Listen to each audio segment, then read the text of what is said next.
Season 2, Episode 13 of the Harold Katz podcast. Glad you could join us, O-Ring Glickman, Akiva Poppers. And of course, Coach, we are tight on time with our special guest. So, Coach, why don't we get right down to it? Yeah, thanks for having me, guys. Excited to be talking some hoops with you. It's awesome. This is national champion 19, say how old I am, 2022 Coach Josh Merkel from Randolph-Macon. Plus, I think you're 5 straight Sweet 16s, right?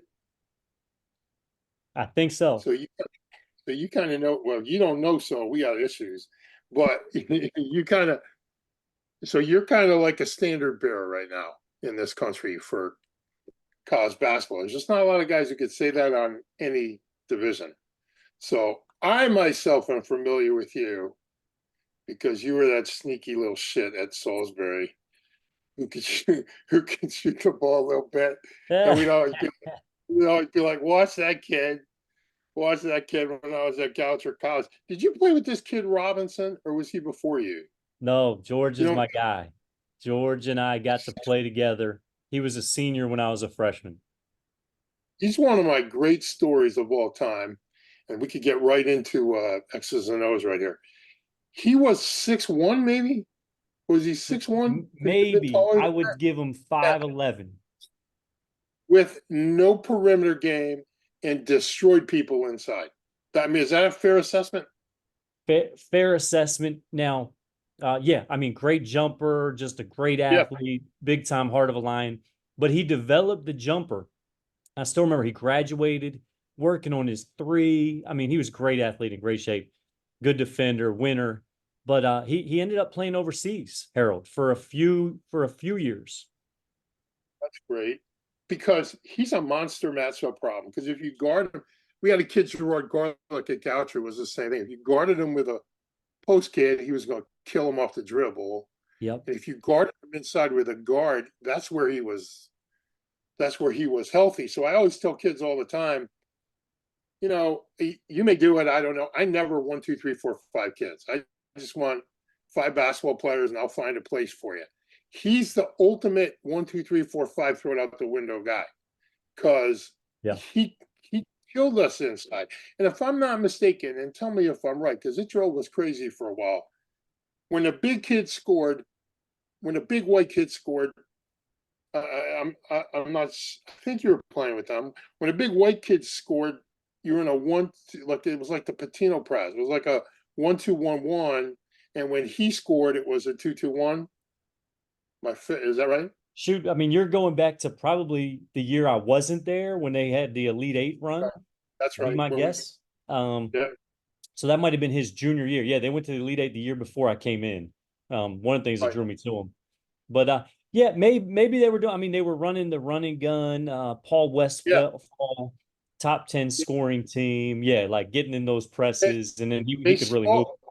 Yeah, they smoked us twice during the year, and then Coach Trevino was like, "Figure this crap out." Right? He, of course, if you know Coach, he's probably a little different than crap, but he's like, "Figure this out." He just gave it to me and said, "Go figure this out." I remember it was like 3 a.m, and I said, "I got it." I'm not sure why we didn't see it before. And then I think we beat them in the conference final, and then we were hosting. But I think they ended up hosting too in the tournament. They were really good, really good. Anyway, you went to a great school, and so let's go, before we get into some X's and O's here. Let's go back a step. Why'd you go to Salisbury? And well, were you? What kind of player were you in high school? Did you get highly recruited, and why'd you end up in Salisbury? Yeah. And you had some great teams at Goucher too, by the way. That was a great rivalry. I would say, so growing up, my mom played at University of Maryland. I grew up on a farm. I was always the kid shooting in the backyard. I'm the oldest of 9. Did not play really competitive basketball. Like, they couldn't even drive me to tryouts. So I say all that, like, my mom taught me how to shoot, but then I got lucky. I went to Prospect Hall. Harold, you might remember Stu Vetter, nationally ranked high school. And Kevin Sutton was my JV coach. Imagine that. I mean, coach has been in Division I for a long, long time. He's currently at IMG, tremendous workout coach. I mean, that was my coach giving me the lunchtime workouts. So anyways, spent a lot of time working on jumper, building a superpower. But very average athletically, if not below average. I got some Division II recruitment late. But I ended up at the right level, Division III. Catholic Lonergan recruited me really hard, but could not afford to go there. Ended up at the state school. I did take a visit to UMass Lowell when they were D2. They're since gone D1, Gary Manchell. But 15 hours from home, ended up picking the Salisbury, which was 3 hours away, coming off of Elite Eight, all those things. Played for Ward Lambert there. I was, I loved hoops. Obviously, I'm in coaching now, but I knew I wanted to be a coach from my 9th grade year on, like listening to Coach Sutton give the first pregame talk of my my freshman year in high school. I said that moment. I still remember sitting in the classroom. I said, man, I want to be a high school coach, just like Coach Sutton. So I guess that my recruitment was, mostly D3s, chose Salisbury, had a average career there. I would say I wish we were better as a team. It's probably my biggest regret. We didn't get to play in a tournament. But I've maybe since used that as fuel and it's worked with some really great guys, and it's helped me, get where we are now. Well, maybe you had one winning season or something back then, because it was like after Robinson, it was kind of like a slip off the. Yeah, we were one game under. I think we'll have to fact check it, but 1 or 2 games under 500 my first 2 years, and then I know we went 17-9 and 15-10 my junior and senior years. Right. And but you were competitive. I don't think people understand, and I still don't. The general public understands how good Division III basketball actually is, because they just go, well, it's Division III. Okay, dude, step on the floor, bro. You know what I mean? So when you say, like, you played, like, so you got minutes. So when you say, well, I was whatever, you either defended, shot it, or something, because I know him and he's not playing you if you can't play. So yeah. right? Well, I appreciate it. I mean, I was I mean, that's true. It's one of those things. Just locate him. It's like if you had an open look, are you going to bury it? So we have to force you to put it on the deck and see. And we're probably a little more athletic, and at Goucher, so not every year than Salisbury. And Salisbury spanked us pretty good. But while I was there, we were pretty athletic, and force kid like you to put on the floor and then see what you do in traffic or off the pull up. And that brings me to an X and O thing. Battier. So I'm watching this thing. Battier a few years ago sent out a tweet, and he said, kids, pay attention and listen to me. 3+ dribbles in the NBA, the player shoots 19%.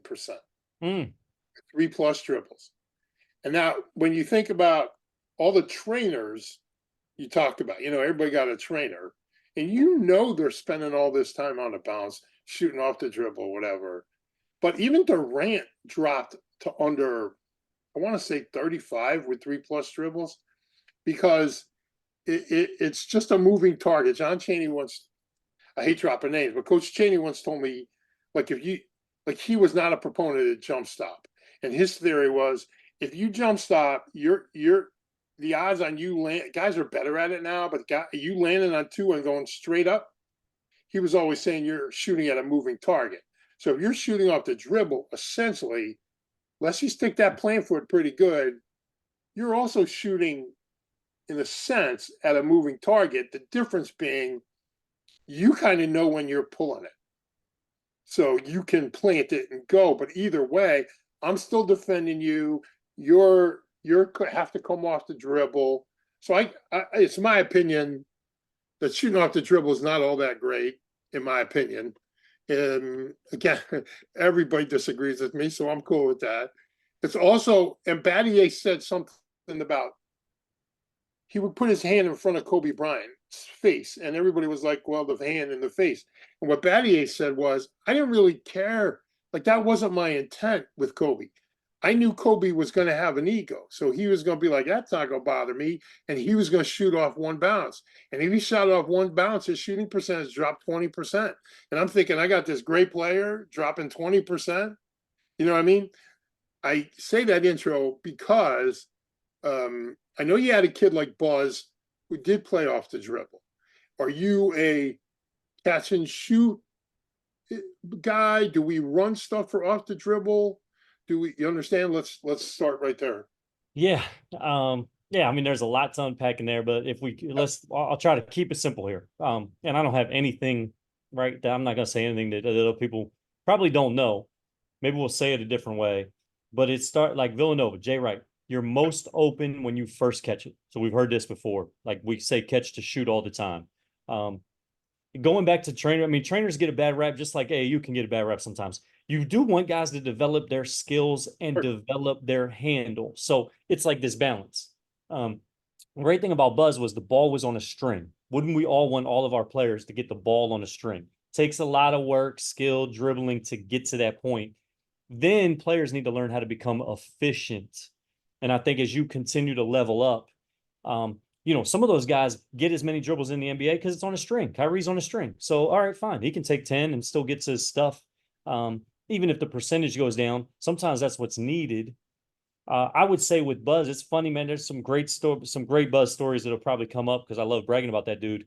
But I'm big on the 2 feet. I worked for Coach Beeline at West Virginia. So, my thing is 2-foot finish unless you're going to go dunk it or unless it's 100% finish. Right. So Buzz, coachable, but also would question things. And so we get to the end of the year and it's like, Coach, what do you think about me going off 1 foot? What do you think about this type of finish? And I'm like, yeah, if you go dunk it, you can go off one. We're kind of joking about it.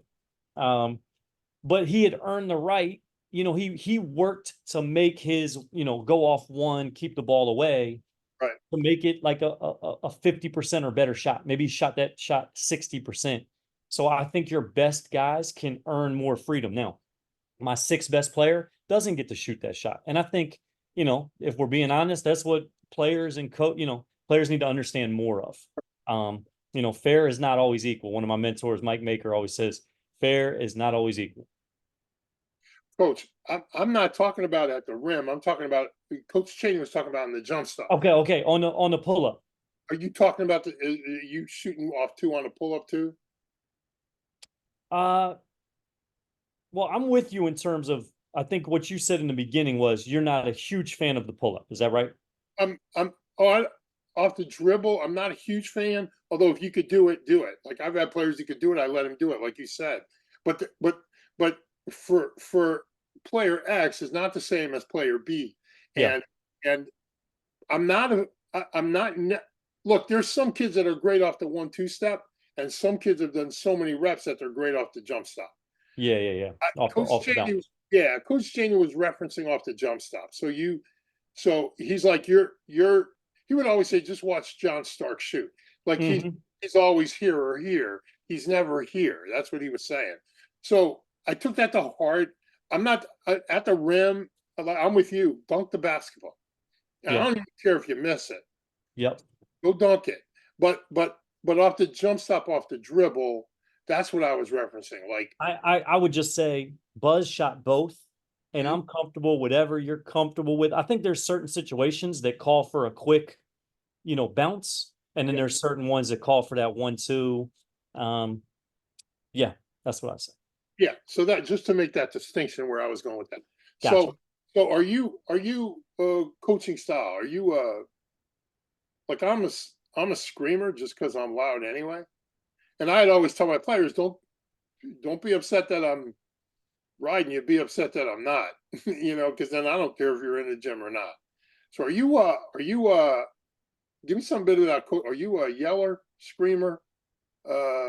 Guys, this is a business. We're making business discussions now. I treat you like a man until you teach me to treat you like a boy. So I used to tell my administrators, I just don't have time to say, hey, come over here, Mike. You think next time you make that pass, you could do it? I don't got that kind of time. We're on a clock. You know what I mean? I'll be like, dude, take care of the basketball. That's it. So are you a yeller? Are you a negotiator?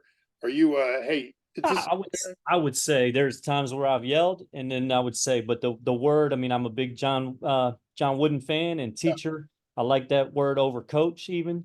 Yeah. I love to teach the game. Beeline was a phenomenal teacher. I've been around some phenomenal teachers. I had some great teachers. Yeah. I would say teacher. I would say if you ask my players, they wouldn't say coach is a big yeller, but they would say coach has really high standards for us. Right. And then is that standard? Well, look, you could do it that way, but you could sit over here until you get it doing it my way. Or is it more like I'm gonna let you hang yourself with the rope, see if you can get out of it, kind of thing? I think it depends on the player and the timing and because freshmen sometimes they've been programmed. They got 18 years of programming. Right. You can't just give them your programming and expect it. Like Right. there's gonna be some friction that come in. So I think certain guys they need to hang themselves, like they need to see the mistakes, they need to fail on their own, and then it's a lot easier to teach. So the whole when the student is ready, the teacher appears. I think it's a partnership. I don't think my way. Like I'm open to learning. Like one of my players taught me the other day. We talk about the old school. You can't bend. You can't grab your knees. You can't grab your shorts. You can't get on your knees. And one of my players showed me some science that actually it closes the airways, and you should have your chest up. And so I'm open to finding the best way. It doesn't have to be my way, but they got to earn. They got to earn that voice too. They got to earn that right. Sure, sure. But coach, when you are, let's take the freshman. Is the leash shorter or is the leash long enough to let him see his own mistake and then cut the leash off? You know what I mean? Like you leave him, let him kind of.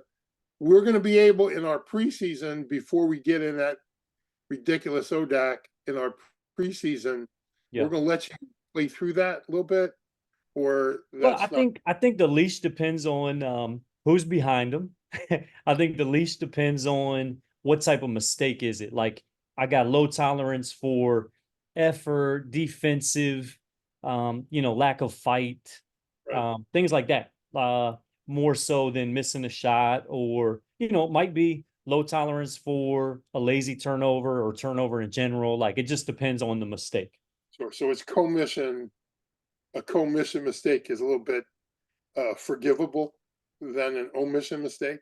Yeah, Like and if it's a high level defender, like I might live with, maybe you're making a mistake, you don't know how to run this action, whatever it is, like the ball sticks with you a little bit. I might live with that, but hard to live with a guy giving up a layup. right. I have no worse than that. It's like if you turn it over, you better be the one keeping that.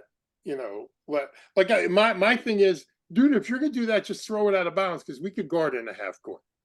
That's But right. if you're just gonna hand it to him, like you better bust ass and be the first guy back there. If you have a teammate on the baseline that beats you, it's gonna be a long day for you tomorrow. Yeah, no question. You're gonna learn how to do that. So I'm not alone in that, right? Like you, No question. Yep. yeah, Speaking like to the choir. yeah. Okay. So now, well, look, how many years are you at Randolph-Macon, and how long did it take you to get to become competitive in that league? Randolph-Macon was always competitive. That I remember from when I was coaching in the early '90s. Tony Shaver was somewhere. Where was he? Tony That was Shaver was at Hamden, Sydney. Hamden City, and then Randolph-Macon was pretty much you had to deal with those animals Great, each great time, right? rivalry. Yeah, so But I mean animals. I'm saying the whole league is a bunch of animals. Like if you take the ODAC at its strength, right, and you just spread them around the country, they're gonna rip people up back when I in the '90s. You know what I mean? that'd be a cool experiment, wouldn't it? Ship us It all out like playing the would. league. I would love to see that. It would though. It would. It's something that maybe if finances ever change, you'd be able to just like let's take this group and go up to Massachusetts and Yeah. just have a conference. For the whole year, right? Not just the game, but let's see how they do in that. Yeah, that'd be cool. That'd Yeah, be that cool. would be cool. So Uh, so how long were you there? And what was the turning point? Was it recruiting buzz? Was it something before that? yeah, I mean, well, I've been here 9 years, so going into season 10. Before that, 4 years as the head coach at Salisbury. Before that, the assistant at Randolph-Macon under Nathan Davis. So learned a lot that year as an assistant, and then before that, I was an assistant at Division I Eastern Kentucky with Jeff Neubauer. I was there for 5 years, so kind of 6 years in Division I after 3 years of high school, and then have been in Division III. What's that? 14 years. and 13 of them as a head coach. Was So Mike at Randolph-Macon? Mike Rhodes at Randolph-Macon? yeah, so Mike Rhodes worked for Hal Nunley.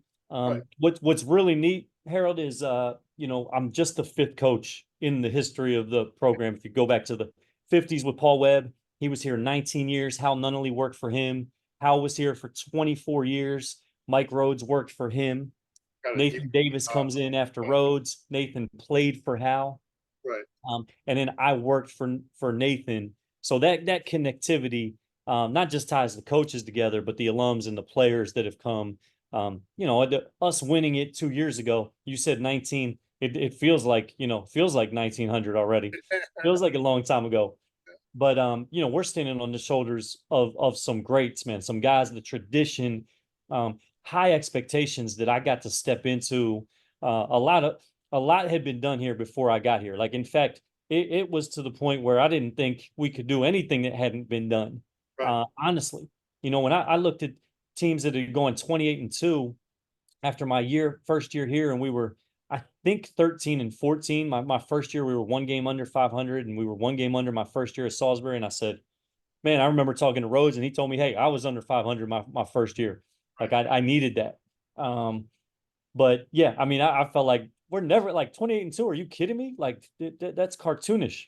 Cartoonish now for you. So you had said, standard bearers. I would just say we've had a really good run over the last 6 years. And then if we wanted to dig into, what was it? Chipping away as part of it.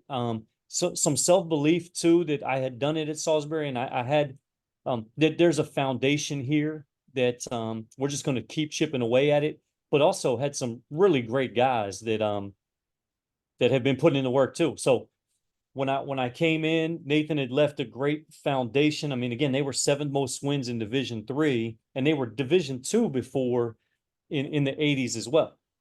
Early 80s and the 70s and the 60s. So, but we just had 3 years where we were solid. So not good my first year, 18-8, I think, year two, and maybe 18, See the 18 winner? and 9 that third year. So for 3 years, Harold, we did not win an ODAC playoff game. We were the 8 seed, we were the 2 seed, we were the 1 seed, And lost. and we lost. So I'll never forget an alum kind of just walking behind me one day at an event and just saying, "How about you win a game in Salem?" And I'm like, yeah, like, how about we win a freaking game in Salem? Is what I thought. I was with them, and trust me, I told the team, and we just took every little loss and tried to learn. We tried to, eliminate the language. You're either winning or you're learning. Right. And I don't know, 1% better every day. I'm big on the Kaizen, and just I don't know that it was one thing, although getting buzz and keeping buzz and getting the right guys around them. We had a great group of guys, freshmen that I lost with that first year. Tony Bennett says, get guys you can lose with, but that core group stayed together. And in their senior year, we went 27-4, lost to SWAT in the Sweet 16. They go on to the national championship game. Right. So when you got there, did Virginia Wesleyan, were you in the league when they won the national championship, or was that before you? No, that was well before my time, because I want to say that, weren't they in like 2004 and 2005? Yeah, I mean, Yeah. got me. I don't. Yeah. So I was like 10 years. I came in they all like 10 run years together. after that.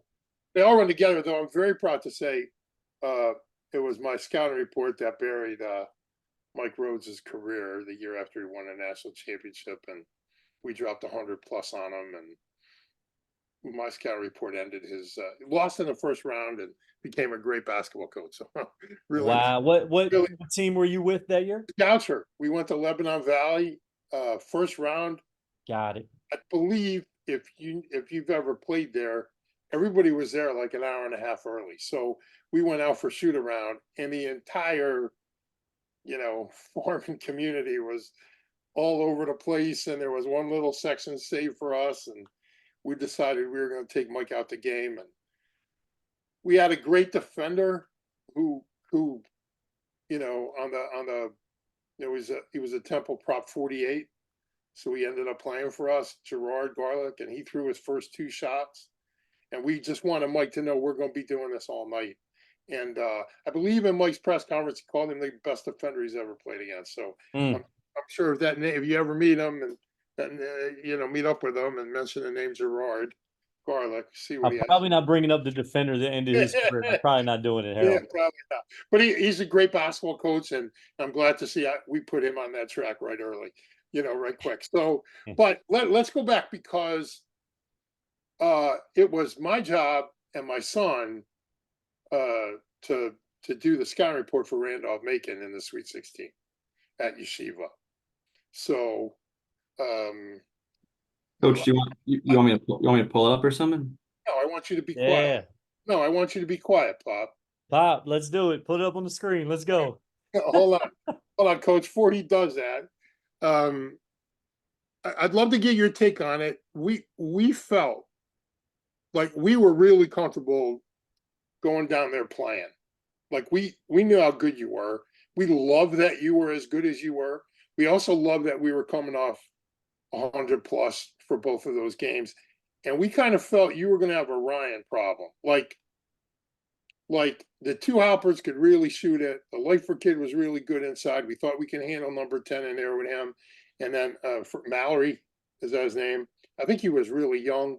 So, and then we thought Ryan's size would bother Buzz. It's not like he saw a 6'6", 6'7" matchup all the time. And then we thought on the other side of the floor, I just wasn't really sure how you were going to match up with him. And we felt good about it. And what's got lost in it is like, if you say, well, yeah, I thought we were going down there thinking we're going to win, and then you turn around and win the national championship of the next year. And I'm like, well, it still doesn't detract from what we had going on. I thought Silka Halpert was a terrible matchup, was a bad matchup for you, but I thought Ryan was going to be a major problem for the other 15 teams because he's a 6'6", 6'7". And the way we were executing on the offensive end, running our stuff, we're just very difficult to beat. And I've always wondered on your take on it. Like, of course you think you're going to beat us, but what was your take during the week? Did you get to sleep or you didn't get to sleep? Did you lose sleep? Oh man. Well, this is a great question. This is a great topic. We didn't win the national championship the next year because the COVID full year was in the, so we had to wait like 45 more games to even get there. The next time a national champ was crowned, it was you. Right. So let's just, if we back it up, we were 29-2 this year, fellas. All right, Oren, Pop, as we go into this game, we're 29-2. We might need to pull it up, but we had a good home winning streak at the time. Yeah. I would just point to the numbers. And I'll back up and say this. There's a lot of games where I don't feel like we're going to win the game going into the game. My players don't necessarily know that, but I'm like, how are we going to beat this team? Yeah. And I would say watching you guys on film from the time that I knew we were going to play you, whether that's, I don't know, maybe we won Saturday, we beat TC&J. So I'm watching you Sunday, Monday. I'm like, there's no chance. Tuesday, how the hell are we going to beat these dudes? They're the Golden State Warriors of Division III. This ball is popping. Man, they're good. And I'm letting our players know, like nothing we've done is good. The thing that I would say is we don't beat ourselves, so you wouldn't get stuff in transition. The thing I would say is I don't think you had seen a defense, and I had looked at the numbers. I don't think Yeshiva had seen a top 100 defense that year. Now look it up. Maybe it was top 50, but they hadn't seen any. So I'm just throwing numbers at you here. Yeah. It doesn't mean you couldn't have beat our butts. It doesn't mean that at all. It doesn't, just because we had won some games in a row. I mean, Oswego beat us. Like, somebody was going to break the streak. Well, I thought Saturday night, for a while there, the TC&J thing was a little hairy from my perspective. But then I think with I want to say 10 minutes, maybe 7 minutes, you kind of put the thing away. You're right. They were hanging in there with you. What we thought was, in the pack that you were running, we thought the baseline was where you were vulnerable. And just from the standpoint of the defense gaps it over there, and we felt watching you on film that the baseline, not only that, but when you played Washington Jeff maybe and a couple others, they attacked you baseline, and it's almost like, I don't know if it's a rotation thing or whatever it was, and we kind of felt like if we could just, we're going to back cut that baseline anyway, and that's where you're correct. We knew you could defend now, don't get me wrong, but we kind of felt the baseline was where it was vulnerable, and we were going to attack through the baseline. And Well, I think if we let you do what you want to do, you would have diced us up. So our goal going in is, they haven't seen quite the athleticism and pressure and discipline and physicality, I would say, is, and then on our home floor, I mean, Ryan, we had a Ryan problem. We were going to have a Ryan problem. You guys would have a Buzz problem. As Shaq would say, we'll never know. Never What know. Shaq would Exactly say. right. But and I couldn't, to say like, hey, we were going to win the game. Like, that's disrespectful to what you guys did, to the staff and to a group of players that I have a lot of respect for. I'm like, one that we'll never know. And, you guys should be confident that you can win. Otherwise, you wouldn't have had the year you had. And I mean, I would say our players were probably more confident than me. But I would say, like, we had seen offenses that were good, not like yours, though. But I think our movement and our screening action, like your entire league, I remember talking to Dave about it. Your entire league's like a ball screen league, and we weren't running any of that. So you were very unique. Your cluster stuff. Yeah. No, but we just wouldn't have let you. Well, we would have done everything to create a few turnovers. Like, we're not going to turn you over every time down. Like, and the Ryan problem is, like, you guys are motion based. So if Ryan's getting the ball in the right spots all the time, we're in trouble. But because you're running and moving and sharing, like, there would have been ways to blow up the timing. And we just had an older veteran group that was healthy, that loved to come to practice, that was able to take, we had a whole week. I mean, shoot, if you were the 1 day prep, man, we'd have been even more in trouble. Or if we had to go to yeshiva, more in trouble. But we'll never know. Yeah, exactly right. But that's really like you say, they hadn't seen a defense like ours all year. And in response, the only thing I would say is, you hadn't seen an offense like us basically all year. So it was, to me, I think we were the, including Mount Union and including, there was somebody else. I thought we were the best two teams. That the national championship was, in my opinion, coming out of that game. Having watched, like, I don't know, I was ill watching you so much. I kind of knew everything you were doing. And that's okay, because we didn't really pay attention to sets or anything like that. It was really take away, we're going to make Buzz at the time, but he got better at it. We're just going to make him play in his left hand the rest of the whole night. If he can play his left hand and then have to deal with Ryan, because we can match Ryan up with him because of our size situation, we just thought head of the snake kind of thing. There were other kids that bothered me. The big, tall, white shooter you had, kind of big dude. You know what I mean? He was like, but it was almost like some days you were fed up with him. Do you know what I mean? Tolbert, was that his name? Talbert was a freshman. No, Talbert, he was just a freshman. He was a double-digit scoring freshman. Yeah, so that's what I mean. He was the big white dude, right? Was that his name? He was the strong guard.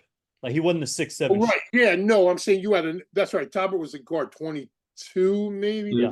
Yeah. Right. And then there Robertson. What's his name? Robertson.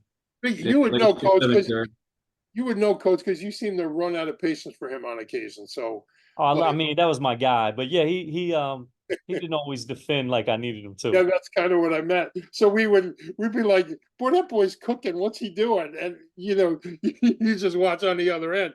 Talk about getting beat on the baseline. You watch on the other. Now he could rebound a little bit though. Yeah, like we had concerns with that, like that. But to me, that was the most fun prep work, that I've had in a long time, because the challenge is exactly that.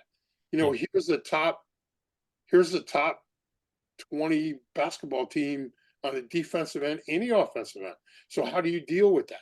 You know what I mean? And we were, I believe we were top 5 in assists and field goal percentage and that whole thing, you know. So it was going to be that kind of clash of these two things. And like you say, we'll never know.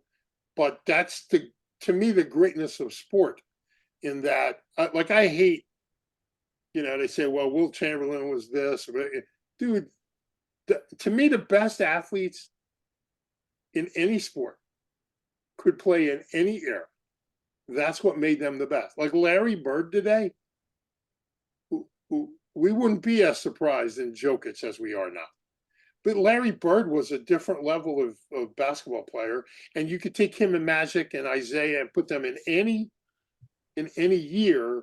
And you know, there's some guys like you don't know what, you know, I don't know, Chauncey Billups might have done, you know, but those guys, the top of the food chain, the top of, and that's kind of Randolph-Macon to me. Like you're one of the better Division III teams. I've been, well, I watched Division III basketball growing up in Wilkes-Barre, Pennsylvania, so I got to see Wilkes, and actually was their water boy for a while. As a matter of fact, here's a great story. I went to a clinic at the Final Four, and Bo Ryan was still in Division III, and he was giving a clinic. And at the end of the thing, I kind of went up and introduced myself, and he goes, "Are you the kid with the hat who used to get me my water? You know, the yarmulke?" I'm like, yeah, that was me. He's like, I can't believe, you know, because he was like 69 or something like that. I was like 6 or 7 years old. So I've been watching Division III basketball basically my whole life.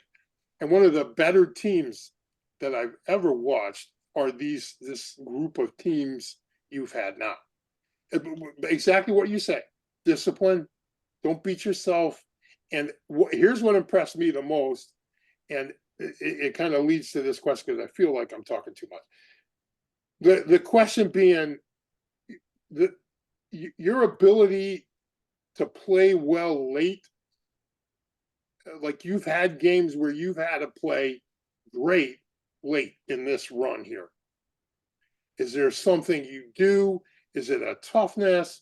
How do you get a team from September to that where you know, end of the ball game, we know exactly what we're going to do, where we're going to go.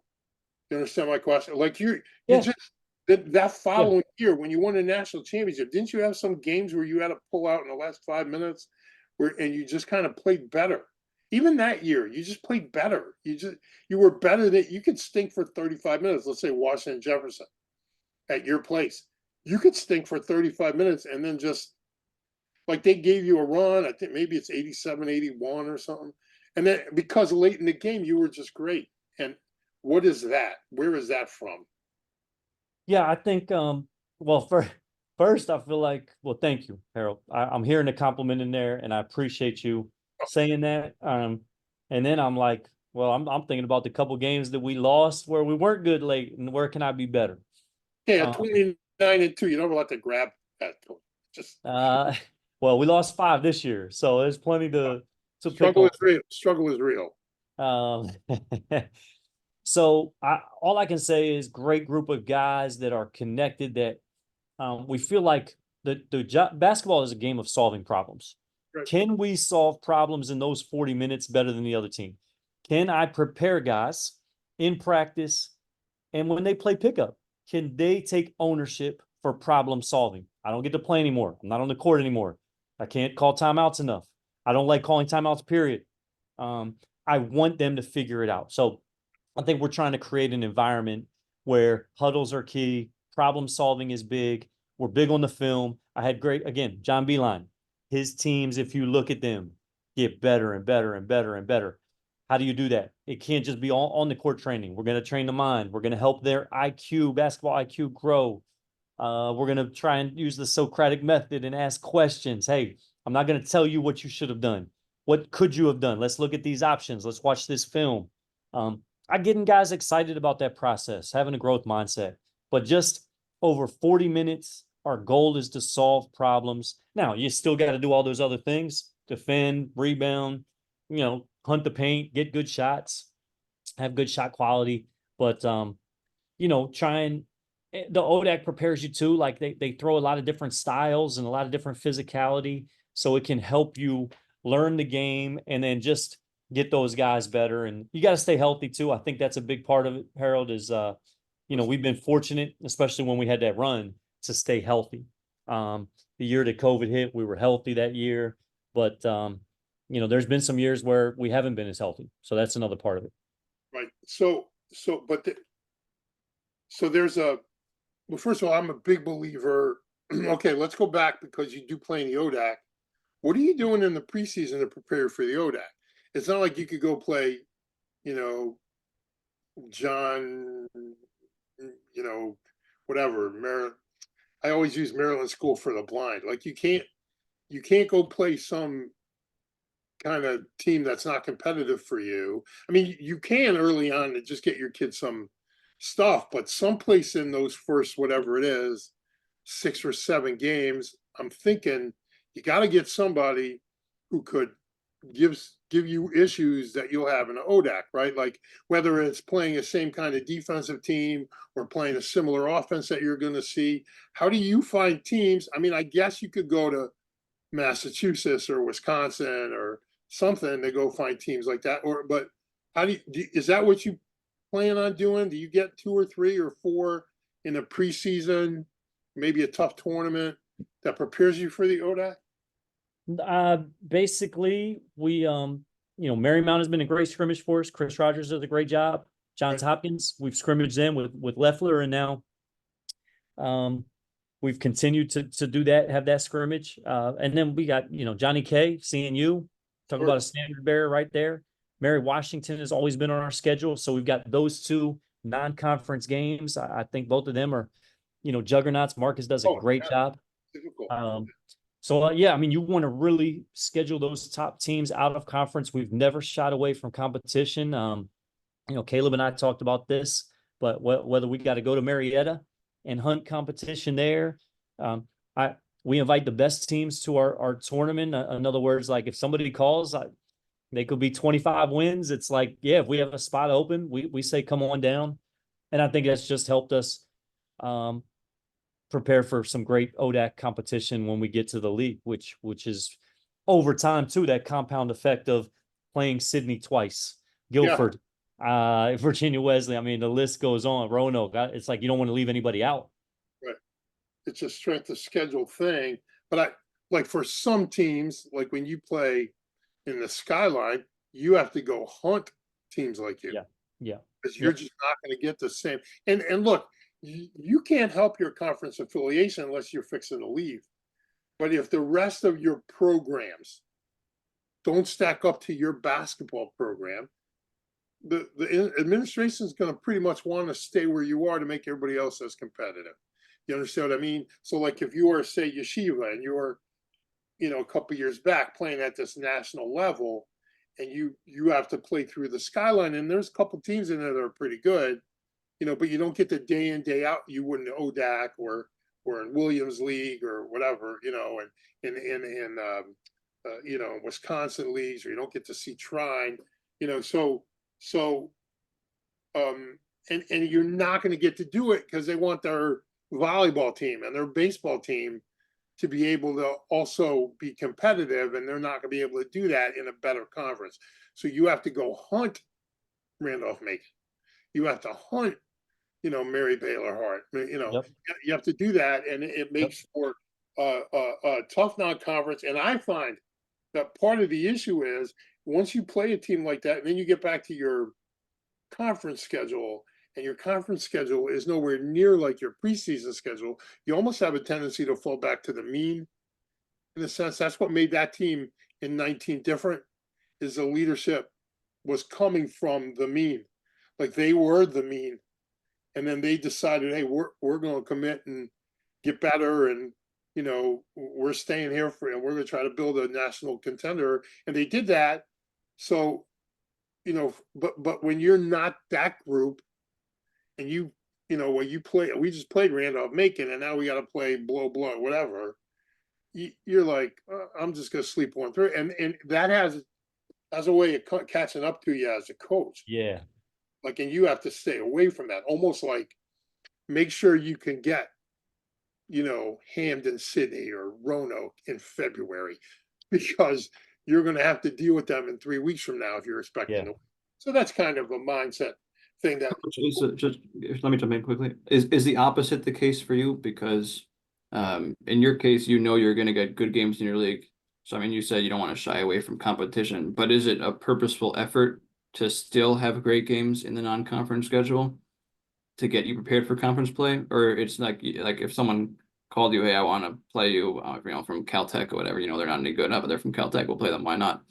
We have an open spot. Is your philosophy specifically you want to play the toughest teams in non-conference schedule, or it's we'll play whoever? Coach, before you answer the question, Yeah. I apologize on Popper's, but I'm on the show's behalf, because Poppers is talking to you like a sports writer with some knucklehead thing like, well, I'm a voter, blah, blah, blah, the D3. Every coach in Assault now answer the question. I know what you're going to say, so go ahead and say. But I want to apologize on behalf of the show. No, it's I Poppers, mean, sports writer question. No sports writers on here, Pop. I love it. Pop gave he gave a Twitter shout out, which by the way, I'm not super active on there and barely even check the messages. I basically check it brushing my teeth. So I'm glad I did. Otherwise I wouldn't have seen it. You gotta text my cell next time if you want a quicker response. But I did appreciate the Twitter shout when you sent me something about something we ran late one time, and everything looks good when they make the shot at the end. What was it, against Washington and Lee, maybe? It was the Shenandoah game to get to the next round. Yeah, but we should have lost. Should have lost that game.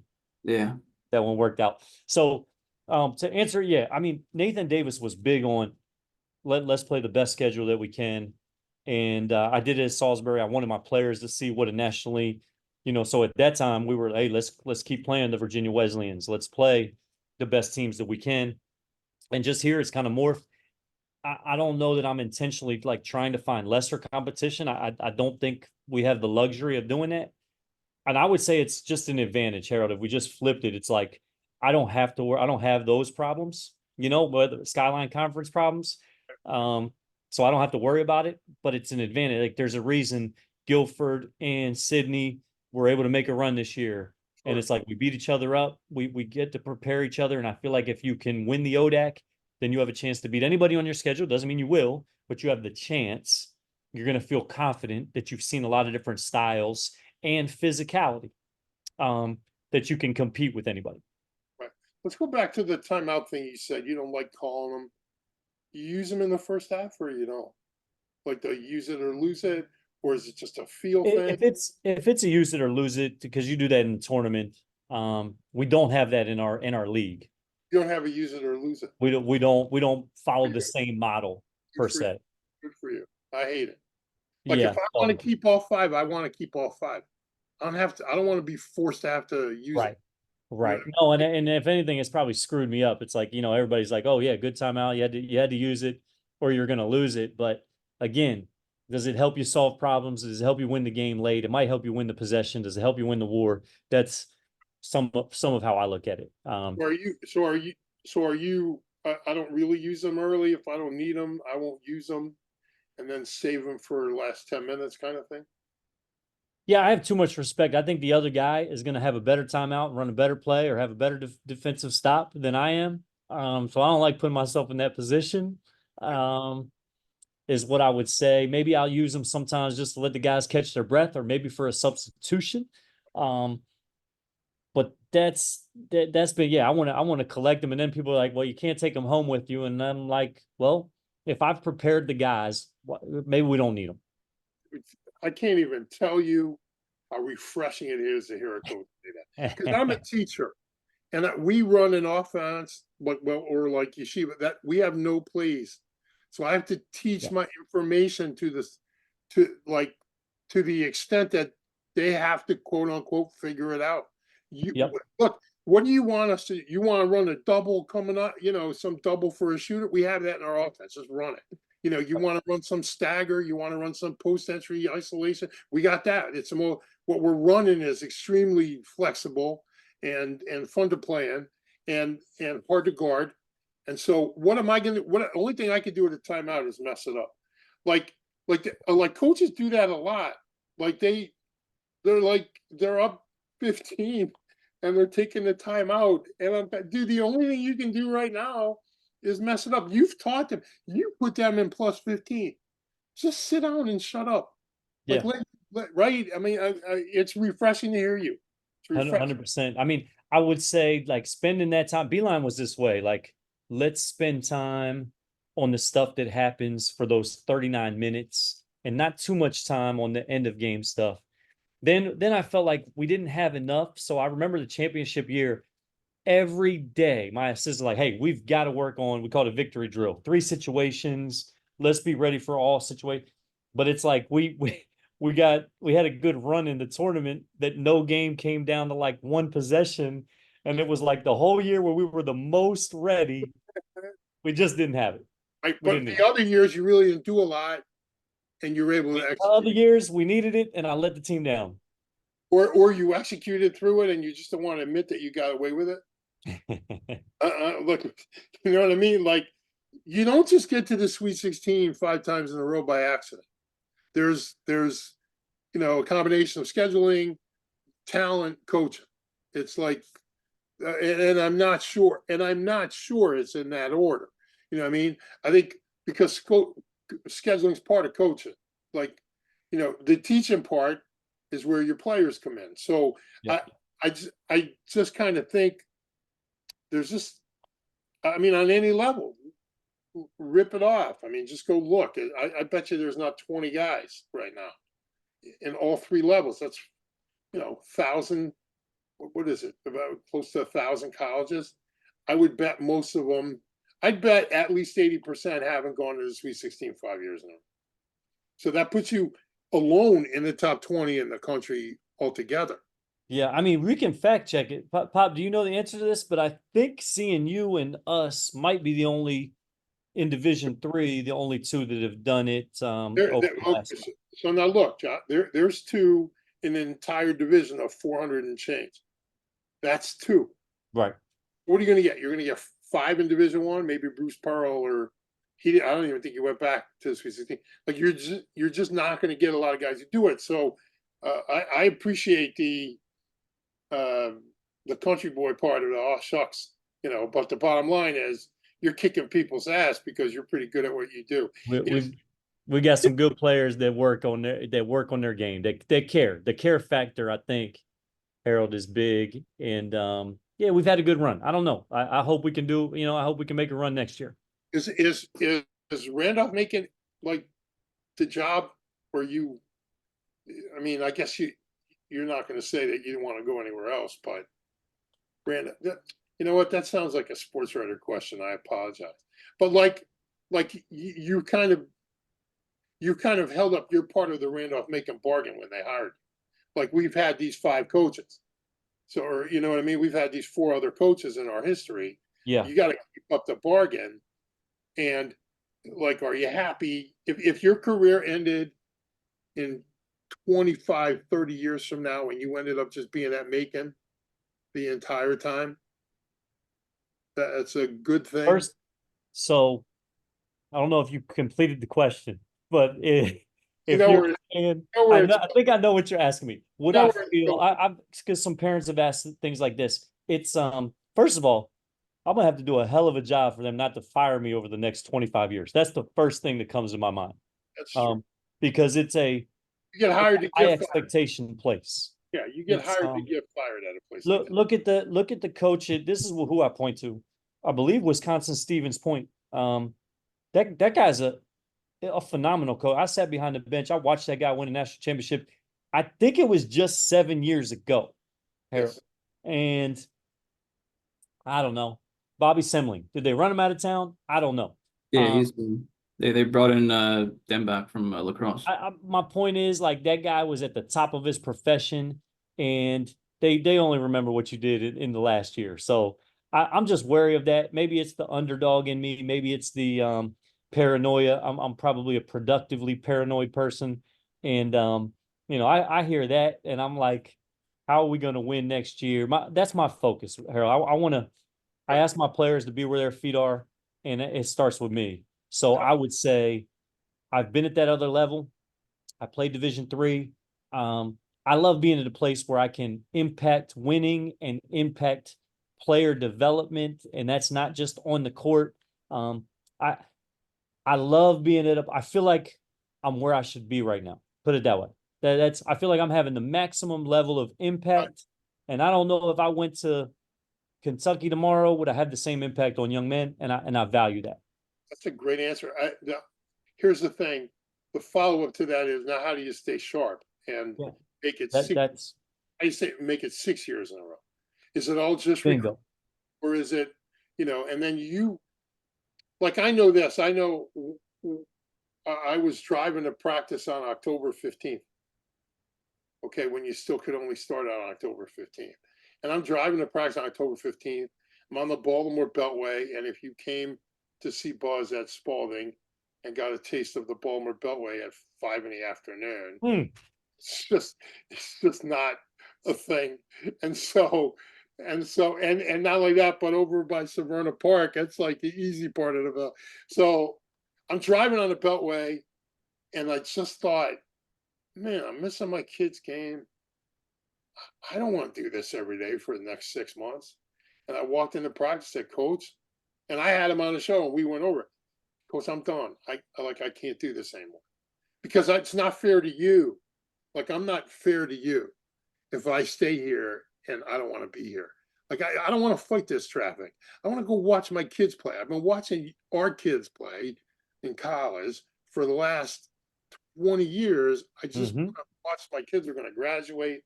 I just want to watch them play. And get in the car and you go. And so that's the reason for my question. Like, you got to stay sharp. Now you have an edge, and there's a little bit of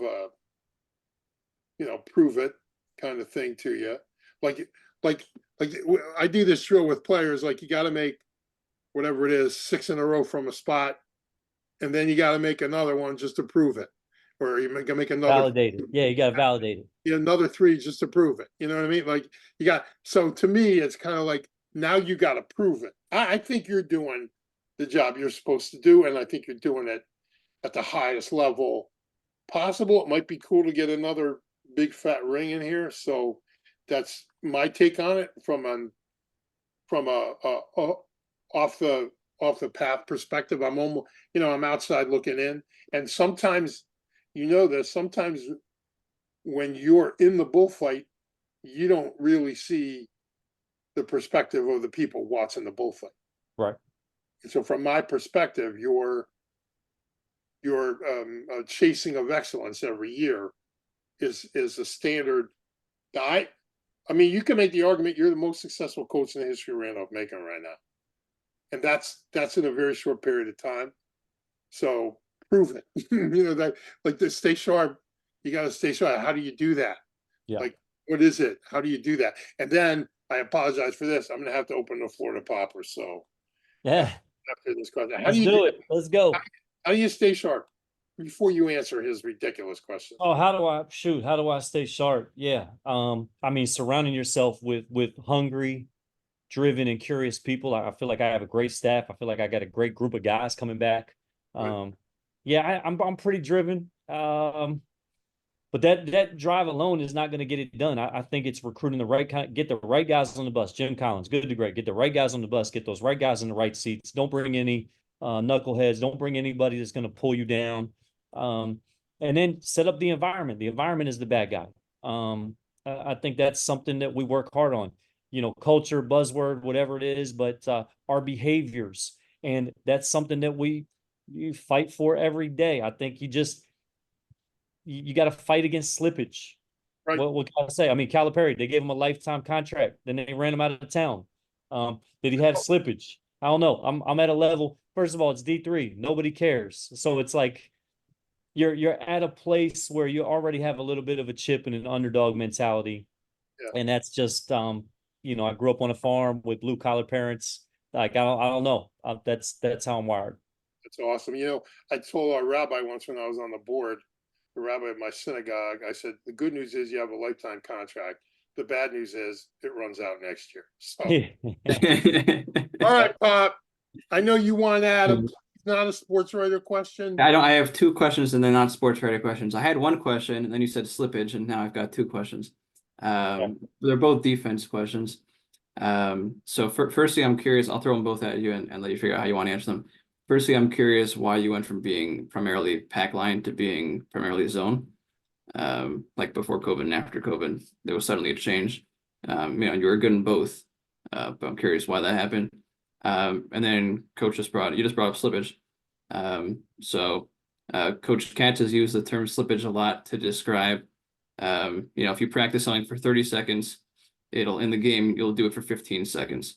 And so his idea there is that, if you want to be good defensively for 30 seconds, you got to practice it for 60 seconds. So in practice, you're really good at defending for a full shot clock. Is that something that you do? Do you practice defensive possessions for a full minute? How do you get to be good, the entire time in the shot clock and not have the possession kind of screw you over right at the end?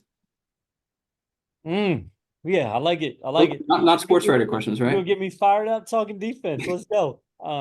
Well, let's take the second one first.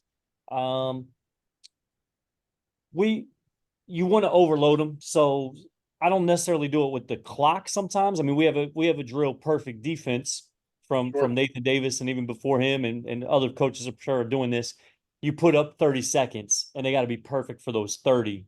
And you start it over. You can pick any one thing. Yeah, start over. Rebound, turnovers, the whole lot. Positioning, yeah, anything. Like not enough pressure on the catch. Guy didn't talk. You can make it hard. Yeah, exactly right. But then I would say how we do it too, Pop, is more of small-sided sometimes. Like make practice harder than the game. So 2-on-2. If you got to cover the whole court for 2-on-2, that's a lot. That's like you got to help and close out long, and you can really make things tough in 2-on-2. So I like that. I like putting two weak defenders, and they got to get 3 stops in a row, 2-on-2. Now those two guys, if it's me and Harold, we might be on the drill the entire 10 minutes, and sometimes like that might be the goal, to help identify, areas of growth for guys. But slippage is always going to happen. It's human nature. Coach K says that guys don't naturally want to play defense. So I think just making it a standard and an environment and getting guys to take pride in the little things is big. Something that Buzz, would help show a lot of guys too. Your great players teach you or your teammates what they don't know, but he had a certain standard for excellence that as a 5'10" player who didn't want to get scored on or have somebody shoot over, he would find different ways to make things uncomfortable. But back to the first question, we're still not primarily zone, but we're like 30% if you look at the numbers. I think 30% zone is a lot. I don't know. I was taught man-to-man in high school. We had a solid foundation. That's when I took over Salisbury, we're not putting in any zone. We're going to run the man-to-man. But then we learned a little bit of 1-3-1 with Beeline. Dale Wellman, I worked with at Eastern Kentucky. Dale wins a national championship at Nebraska Wesleyan, as you know. So Dale, good friend of mine. Then I had some guys that weren't great in man, but they needed to be on the floor. So Dale, what can we do? We talked about that 3-2. We've been getting a little bit better at it. I asked Dale, I think one time we were prepping for a team and I'm like, Dale, what am I doing wrong? And he's watching our 3-2 on tape, and he's like, everything wrong. Like this is not like ours at all. So that kind of morphed into somewhat of a matchup. And I think it takes on the personality of the team or our better defenders. But it really started, Pop, when we had some guys that needed another defense, just a change up in our arsenal. So we're good in man, but hey, you're playing Yeshiva. Like they're really good in offense. So what change up can you throw at people? And sometimes it's not good. Like I think we went into Sydney this year and we didn't play one possession. Like we didn't trust it. But sometimes it can help you steal a possession. So you have it in there when you need it. You're willing to recruit players who you think might have issues playing man-to-man defense? I don't know if I'm willing. I don't think that's the idea, Pop. I think it depends on. Because my thought is, you can't play for you if you don't defend. I think certain programs do a better job hiding bad defenders than we do for how we play. We want, we don't want that ball to find the weak. So we try not to recruit a weak. But like Ian Robertson was a phenomenal offensive player and a good, 6'7" big guy. We don't win a national championship. We don't win like we do without that guy. But defense was never, a strength for him. It just wasn't his strong suit. So I think, we'd be crazy to just take good athletes, good defenders. I think sometimes you got to recruit for offense and then make sure that you can, help them get better at the defensive end. Make sure they at least take some level of pride and will care at that end. Oren, you got something? Not me. I'm a sports writer. There you go. That's actually true. Man, Harold, you just got these guys shutting up, man. Sometimes you got to take the sports writers and put them in their place. It's like I had I've said this on a show before. I had a friend who coached at Northeast Louisiana State, and this is a pretty great story. He started a year. His AD made him go play guarantees, so he started the year 1-13, and he finished the year. His record was he was 1-12. He finished 14-13, and went to the NCAA tournament. And he's one of the best coaching jobs I've ever seen. And the crazy thing is, the year before that, they played like AC Earl in Iowa in the first round, and they were like asking him all these questions about his championship thing, and he just kind of went to the podium and said, "Gentlemen, those who can't and never could, telling those who can how they should. Have a great night." And he walked out. And I think like that's just so that it's almost like basketball coaches get sports writer revenge. So I pick on these two guys here. See, I didn't call you a clown this time, Warren. I just fed them all weekend at my house. So, but they're indebted. They're gonna let you know. Nah, I'm still gonna treat them like crap, Josh. Don't get me wrong. But I love them to death.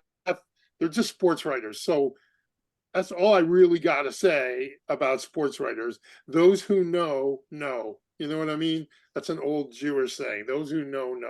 So, but the truth is that we've brought Pop up from a little puppy, and he's turned into this D3 monster who now has an opinion on every single child who's tying his shoes playing basketball in the world. So we've almost turned him into a little bit of a monster, but I'm glad because he's done a great job, and he has respect of coaches like yourself. He does, yeah, and he's earned that because he's earned it. He's got a high care factor, and I love being around those guys, and they've won my respect. And he's turning into a pretty decent basketball IQ, so his questions don't come from, it's like interesting. Somebody will say, well, this kid did this, and he'll go, well, they were not helping from the backside. They should have been helping from the backside. And I'll read that and just kind of give him a standing ovation at home. Say, the little boy is growing up. So you're talking about trying now? Yeah, I'm talking about trying. Oh boy. And then Coach Miller's like, "You're right, Pop. You did right." But it's maybe it's a good omen, Josh, to have you on the show, because Coach Miller won a national championship. Now, it's obvious you didn't need us to win the national championship, but it's a new day in Virginia. Maybe I did. Maybe had I gotten on during the year, who knows? This is the first day of the Randolph-Macon season. There you go. Coach, the second Coach Miller came on, they started doing the down screen. You really got it done for him. Yeah. Well, I could honestly, we didn't even get into your X's and O's, which I'd love to do one day. So if you're willing to come back on at some point, now I may be 6,000 miles away from where I am now because I'm moving to Israel, but yeah, my people, when in need are you one to be counted? Well, I got a coaching job out in Israel, so Congrats. Thank you. How could I pass that up? But we'll still do the show. It's just going to be at really bad hours for me. So yeah, and I must inform you that the only reason you didn't come on tonight is because the Rangers are playing. And I've been told I can't watch the Ranger game because I am bad luck. So I wear that as a badge of courage by my two producers here. Got it. Got it. No, I'm glad we could do it. Thanks for having me on, Pleasure. We're and honored. working around the times too. My pleasure. My pleasure. Enjoy being your dad, being a dad today. Look, Coach, I'll say this from someone who's raised 5 children who, thank God, are married and raising their own families. There is no job you're going to do for the rest of your life as important as being a dad. No And doubt. not only that, as much as that picture behind you is so awesome, it's watching your kids grow and Yeah. become people who are of great character and integrity. Yeah. I would trade every win all 8 wins I've ever had in my life. I trade all 8 of my wins.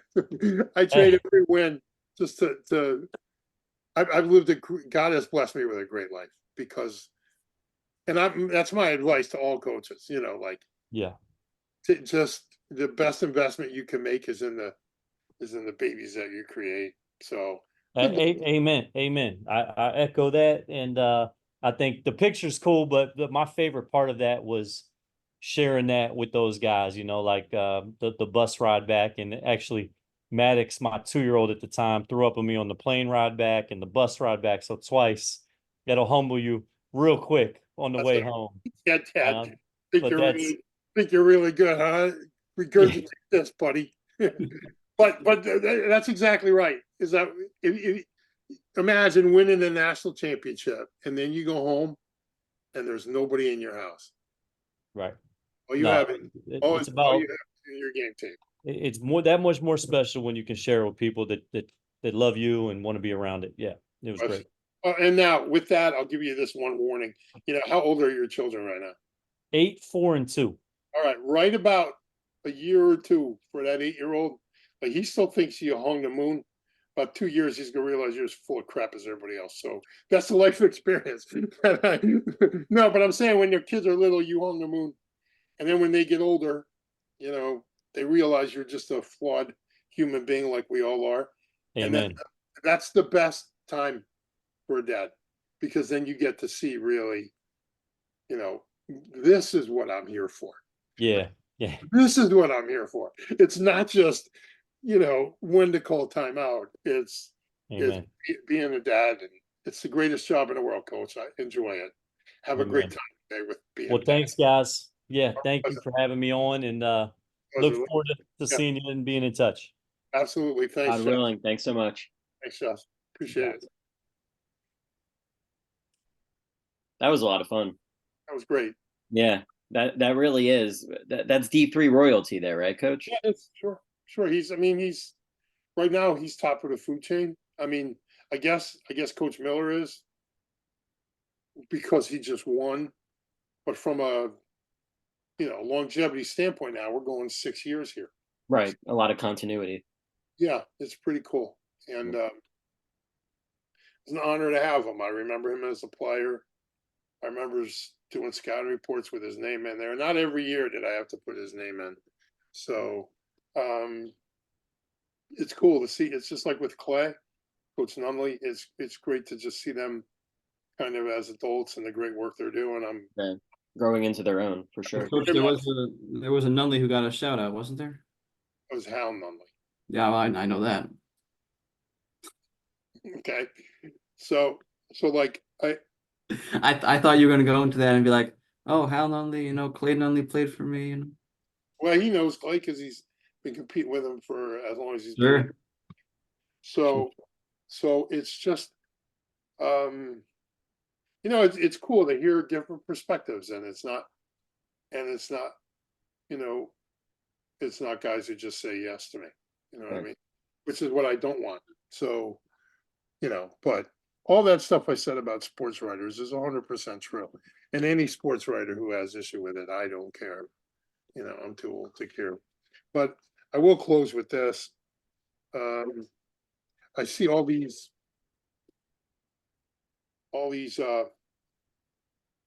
TikTok, Instagram warriors, these celebrities who think that people think they care what, who think that people care what they say. But it's interesting. We were asking, even in December, where were all these celebrities when it came to Israel Right. on October 7th? And they were nowhere to be found. And now all of a sudden, everybody's talking mess about stop with Rafa and all that. Dude, shut up. You have no credibility, because when it was time to be counted, like, what was it? 47 people were killed in Senegal 2 days ago, same day as this Rafa thing, and no one said a word. Why? Because it's not the Jews, and I've learned that. So if you're a Twitter warrior or an Instagram warrior or a TikTok warrior, and you got all this nonsense to say about Israel when you were quiet about women being raped, babies being burned alive, parents are killed in front of their children, children killed in front of their parents, people killed in porta potties. Shut up. No one wants to hear from you. As I said before, you're just a like a entertainment monkey grinder. You know what I mean? We put money in the thing and you do your entertainment. Stop like Mark Garoppolo, or Mark Ruffalo. Who cares what you have to say? It's interesting. He's in some movie, I think on Netflix or something, about the Holocaust. I'm like, dude, that's the only Jew that Mark Ruffalo likes, is a dead one. Alyssa Milano finally has something to say. Where were you when women were getting raped? Where were you? Shut up. Shut up. Like, I'm sick of these people. Just let us do what we have to do to live a life of peace. And that's it. That's the only thing I had to say. But it was great with Josh today. Great. I loved it. It's a great interview and a lot of fun. Exactly right. What do you got, Pop? I don't know. I think we covered a lot today. Good. All right. All right. A great episode 13. We'll be back with episode 14 in the near future. Hope everyone has a great rest of their day, and thanks for tuning in. All right. Later, guys.